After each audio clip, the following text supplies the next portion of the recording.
I wasn't looking for love, not really. At 28, I was a rising star at my finance firm. Spreadsheets were my love language, and my cubicle felt more like home than any bar or dating app ever could. Then came Sarah's rooftop party.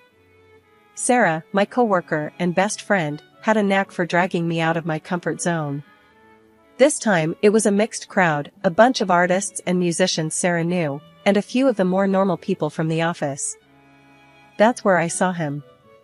He was arguing, well, more like playfully sparring, with a guy over the best way to restore a brick building. He was tall and lean, with kind eyes and a mess of dark brown hair that looked like he just ran his fingers through it.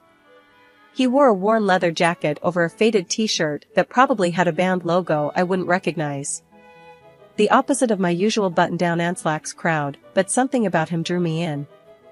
So, you think slapping a fresh coat of paint on history is a good idea? He was saying, a playful smile on his face. The other guy, a stocky dude with a shaved head, rolled his eyes.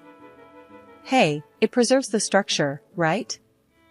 Yeah, but it erases the character, the guy in the leather jacket countered. The cracks and the wear, that's what tells the story. I found myself walking closer, drawn to their easy banter. Just then, Sarah appeared beside me, a mischievous glint in her eyes. Amelia, this is Mark, she said, nudging me forward. Mark, this is Amelia, the spreadsheet wizard I was telling you about. Mark turned, his smile widening when he saw me. Spreadsheet wizard, huh? Sounds impressive. It pays the bills, I replied, feeling a blush creep up my cheeks. But I can also hold my own in a conversation that doesn't involve amortization schedules. I winked at Sarah, who snickered. Challenge accepted, Mark said, his voice warm and inviting. So, Amelia the spreadsheet wizard, what do you think about preserving history? We ended up talking for hours, about everything and nothing. He was an architect, passionate about restoring old buildings and giving them new life. I told him about my crazy hours at the firm and the satisfaction of closing a big deal.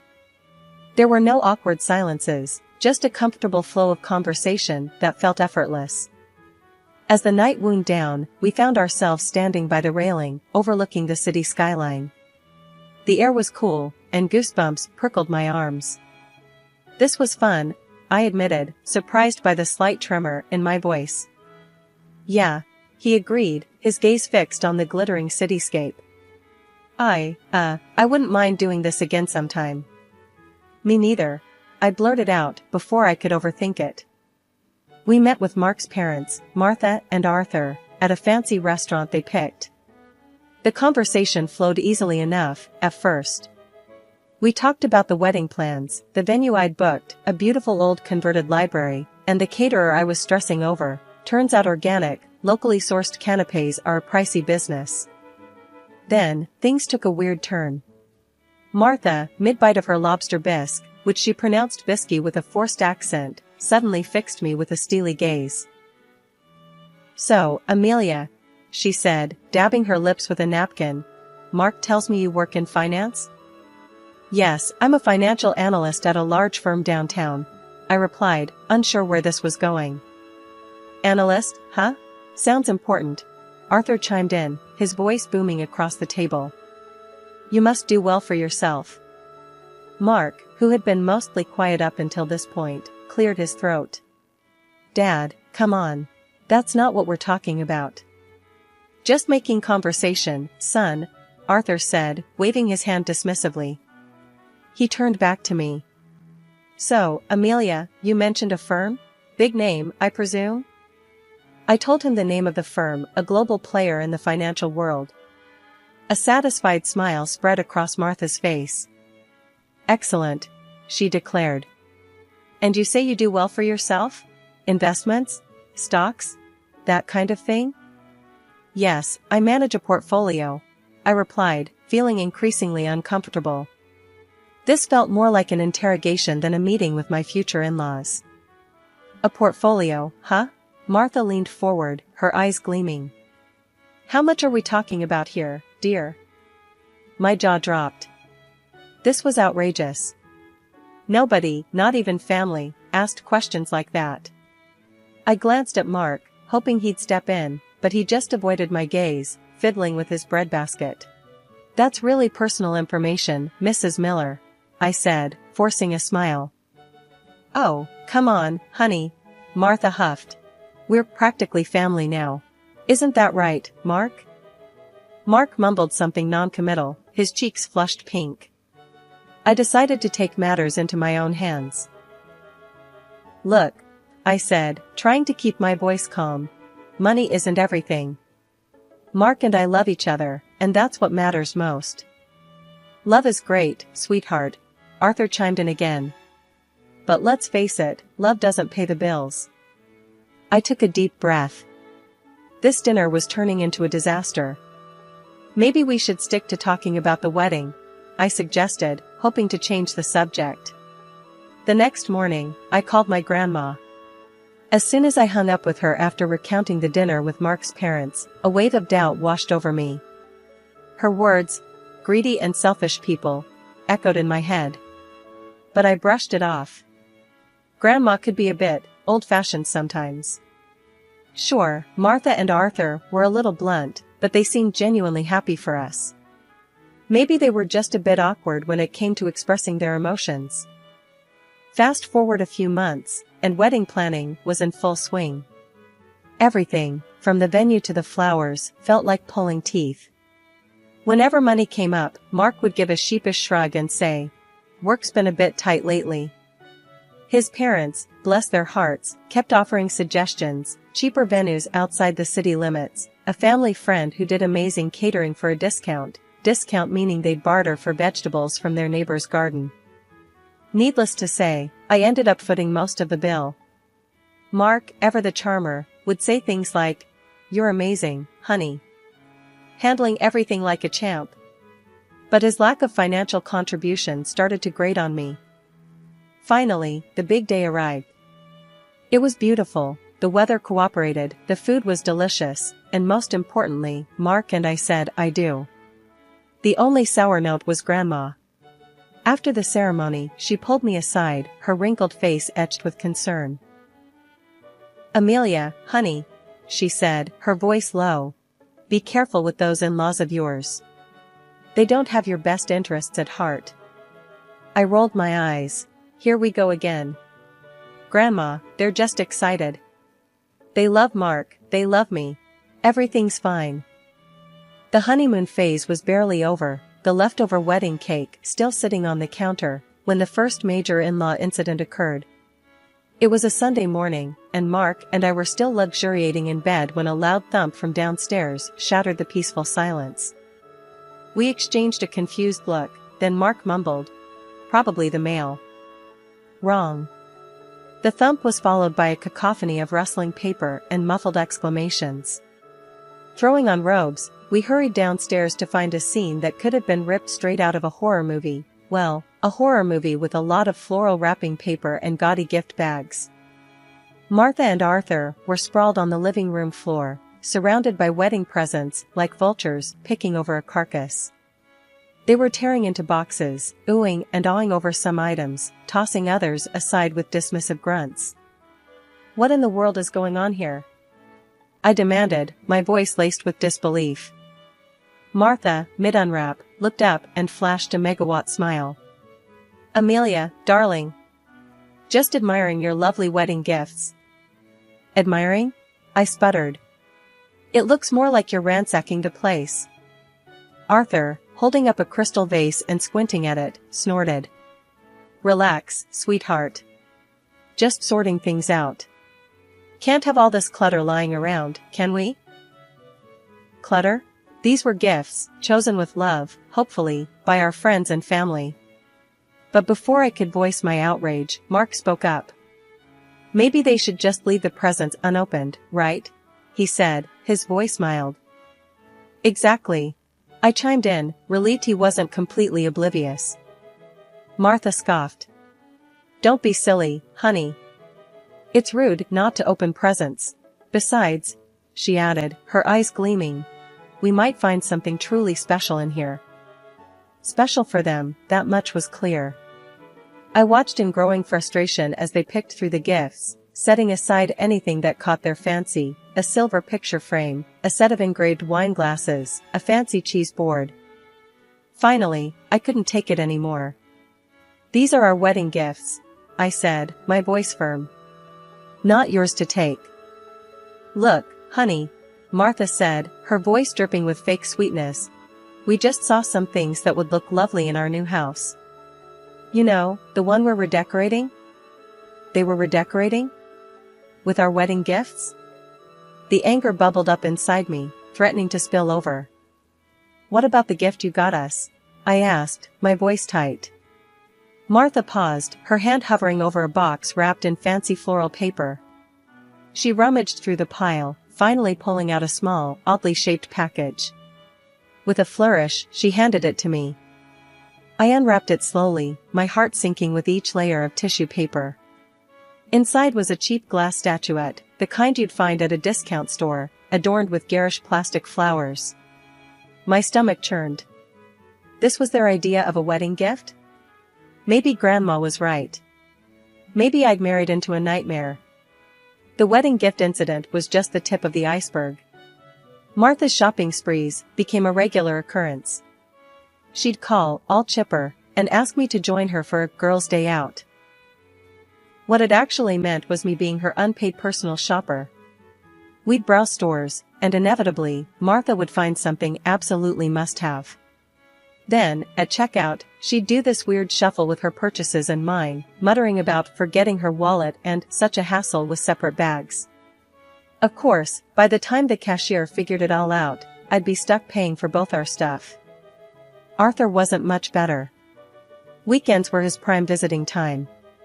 He'd waltz in unannounced, plop himself down on the couch, and proceed to spend the entire day glued to the TV, inhaling whatever snacks I had on hand. When I finally built up the courage to ask him why he spent so much time at our place, he looked at me with a straight face and said, "Saves money on groceries and electricity, doesn't it?" The audacity of the man. Did he think we were running a charity? Mark, ever the peacekeeper, just rolled his eyes and muttered something about Dad just needing some company. The birthday dinner was the final straw. I decided to treat myself, a nice night out at a fancy restaurant, to celebrate another year older, and hopefully wiser. Naturally, I invited Martha and Arthur. Big mistake. The menu was a confusing array of French names and unfamiliar ingredients. Undeterred, Martha and Arthur ordered the most expensive dishes, pronouncing them with a confidence that belied their complete lack of knowledge. Halfway through the meal, Martha declared the escargots too slimy and pushed the plate away. Arthur choked on a mouthful of bouillabaisse, spraying a gout of saffron broth across the table. The entire evening was a disaster. By the time the bill arrived, my blood pressure was through the roof. The cost of that meal could have fed us for a month. And guess who offered to chip in? Nope, not Mark. He just sat there, oblivious, while I choked out a strained thank you to the waiter and reached for my credit card. Back home, fuming and frustrated, I finally confronted Mark. "How can you just let your parents walk all over you like that?" I demanded. "Come on, babe," he said, dismissive. "It's not a big deal. They're just, like that." Like what? Selfish and entitled? "Mark, this isn't okay." He sighed, running a hand through his hair. "Look, I love you, but you gotta pick your battles. My parents are, well, my parents. They're not gonna change." Maybe he was right. Maybe I had been naive, hoping to change them, to somehow mold them into the in-laws I'd always dreamed of. But the reality was staring me in the face. Martha and Arthur were who they were, and that wasn't going to change. The birthday dinner debacle was a turning point, but not the end. The in-law gift-giving strategy became painfully clear: shower us with cheap, impersonal trinkets on holidays and expect extravagant presents in return. A framed picture of a lighthouse for Christmas? Try a top-of-the-line espresso machine for Mother's Day, according to Martha's order. Any hint at the unbalanced value of gifts resulted in a lecture about family and not keeping score. My grandma, bless her soul, wouldn't dream of asking for anything. Every time I'd inquire about a holiday gift, she'd brush it off with "Honey, I have everything I need. Just come visit, that's all that matters." Meanwhile, Martha and Arthur treated gift-giving like a competitive sport. They'd show up unannounced, a triumphant glint in their eyes, brandishing their latest treasures. A chipped ceramic fruit bowl for Christmas? A set of mismatched oven mitts decorated with faded cartoon cats for Valentine's Day? Each offering felt like a slap in the face. The final insult came on Thanksgiving. This year, I'd opted for a quiet night in, just Mark and me, maybe order some takeout and watch a movie. But of course, Martha and Arthur had other plans. They barged in, laden with shopping bags, their faces plastered with self-satisfied grins. "Happy Thanksgiving, sweetie," Martha trilled, thrusting a brightly wrapped package at me. I unwrapped it with a sinking feeling. Inside was a gaudy scarf, the kind you might find at a gas station gift shop. Flowers were fake plastic, the fabric felt like sandpaper against my skin. "It's perfect, isn't it?" Martha beamed. "Matches your new coat perfectly." I forced a smile. The coat in question was a vintage find I'd scored at a thrift store. The scarf, well, it clashed spectacularly. "Thanks, Martha," I mumbled, trying to hide my disappointment. Arthur, meanwhile, was holding up a small box. "And for you, son," he declared, "a little something to help you unwind after a long day at work." Mark's eyes lit up. He eagerly tore into the box, revealing a pack of cheap drugstore cigars. The kind that smelled like dirty ashtrays and regret. "Thanks, Dad," he said, a genuine smile spreading across his face. That was it. The final straw. Here I was, staring at a birthday gift that insulted my taste and a husband who seemed more excited about a pack of drugstore cigars than his wife's well-being. The anger simmered inside me, threatening to boil over. But instead of exploding, I did something completely unexpected. I took a deep breath, forced a smile, and thanked them for the lovely gifts. A glimmer of hope arrived in the form of my work performance. I landed a coveted quarterly award, a hefty bonus that practically screamed, "Celebrate." Venice, with its romantic canals and rich history, had always been a dream destination. Knowing I spoke fluent Italian sealed the deal. This trip, I decided, would be a chance to reconnect with Mark, to escape the suffocating grip of his parents for a while. Except news travels fast, especially bad news to eager ears. Martha and Arthur, upon learning of our travel plans, descended like hungry vultures. "Venice, huh?" Martha cooed, her eyes gleaming with a disturbing avarice. "Sounds delightful. Always wanted to see those gondolas up close."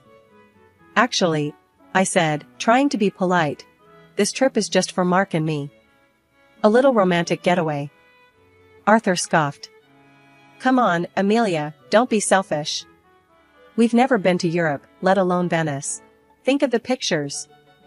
Pictures? This wasn't about a photo op with gondolas, it was about escaping their smothering presence. "I'm sorry," I said, my voice firm, "but this is a trip for two." My polite refusal triggered a meltdown of epic proportions. They called me selfish, greedy, accused me of trying to alienate Mark from his family. The worst part? Mark, ever the peacekeeper, didn't stand up for me. Instead, he mumbled something about maybe they could come along and it wouldn't be that bad. That's when I knew. This wasn't just about a trip anymore. This was about boundaries, about respect, about whether our marriage could survive his parents' constant intrusion. I looked at Mark, my voice laced with ice. "Absolutely not. This is our trip, and they are not invited." The fight that followed was brutal. Harsh words were exchanged, accusations hurled. By the end of it, a heavy silence had settled between us. We retreated to opposite ends of the apartment, a cold war brewing in our once happy home.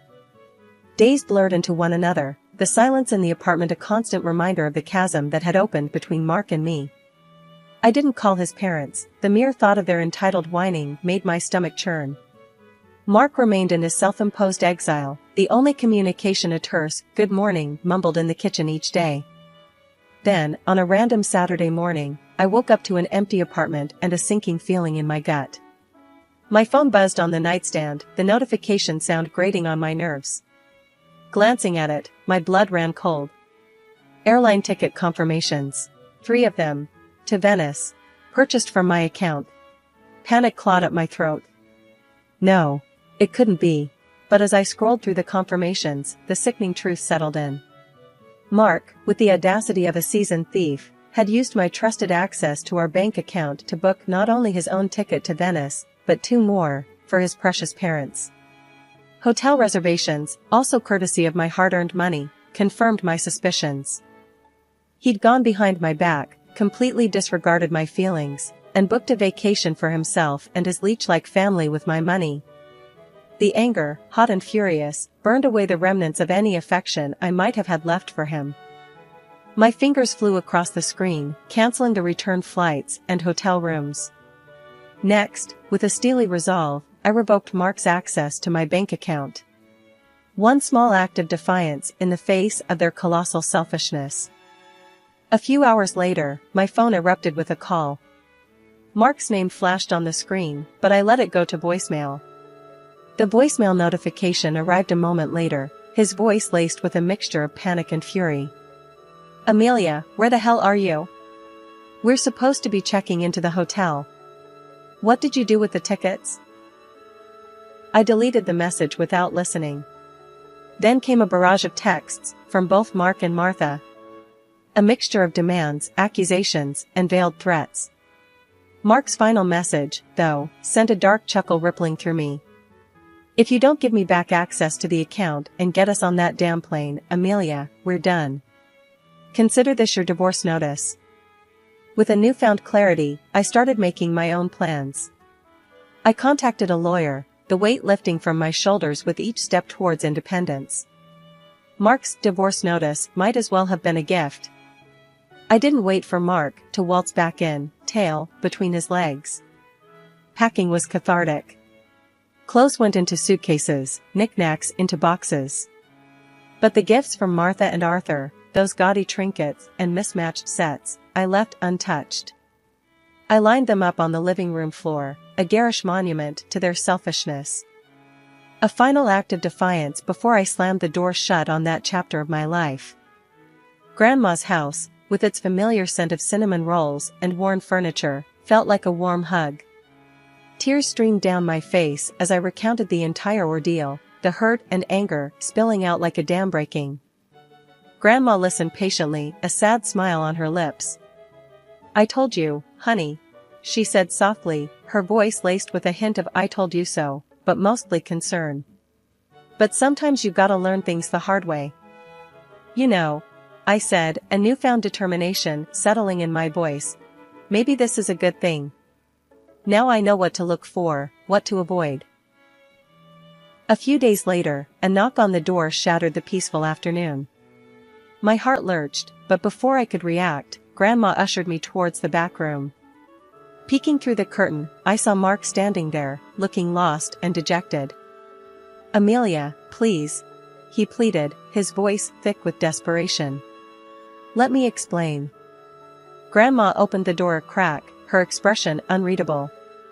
Mark launched into a groveling apology, spewing words about realizing his mistakes and trying to distance himself from his parents. The anger that had been simmering inside me bubbled over. I barged into the hallway, a cold fury in my eyes. Distance himself? I scoffed. Mark, you were about to spend my money taking them on a vacation. This isn't about you suddenly seeing the light. This is about you being comfortable. Comfortable because I paid the bills and bought your parents presents. He opened his mouth to protest, but I cut him off. No, Mark. This is over.